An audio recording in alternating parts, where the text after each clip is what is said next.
Okay, karon pa ay October 1, 2024. Ang oras ay 6:44 na ng umaga. Okay guys, ito nakikita nyo guys, ito yung Ubay Public Market.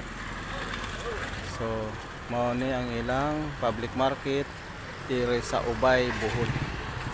So karon, ako lang gibidyohan kay tungod sa ang among merkado dos Kandihay ay hindot na tungod sa among mayor Tamar Olaybar na nagda sa kayuhan, sa kalawasan, sa katawhan sa among dapit.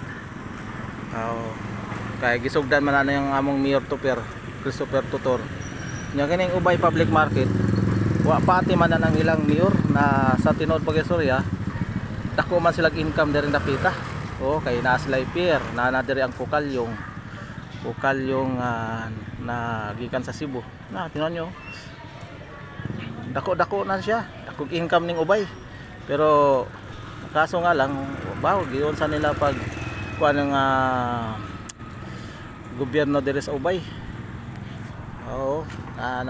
Dako na daghang mga negosyo diri napita. Sayang lang lamiyon tani pa improve himong syudad. Bahala na ang gobyerno diri sa Ubay kung saan nila pamaagi diri. Kaya masasabi ko napakaswerte talaga namin sa Kandihay dahil may mayor kami na ang mayor namin nangitag paki para umasinso, mulambo. Pero diri sa Ubay in town, naman tayo hospital diri na dako. Bagay ang hospital din namin doon, malapit na rin. Matapos ginawa na rin. Napakaswerte ng Ubay dito. Napakaswerte na. Lapad ang kalsada pa po ng pero ilang linya to? 1, 2, 3, 4, 5, 5. Puntang Mabini yan. Ay nako. May Ubay Port. Napakaswerte talaga. Mas malaki ang income ng Ubay kumpara sa Kandihay. Pero ang munisipyo ng Kandihay napakaganda na.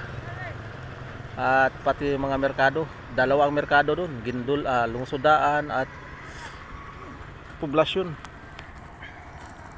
Napakasarap talaga doon. Nagkaroon ka ng mayor na Diyos noon, maka-Diyos.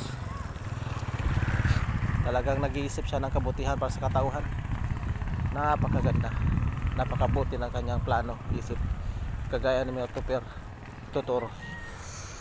Sana lahat ng opisyal sa gobyerno ganyan ang pag-iisip na. Napaka-bait ba? Ako kahit mahirap lang at bubo, siyempre nag-iisip rin ako kung paano nila ginawa. Ay nako, tagal-tagal na ito.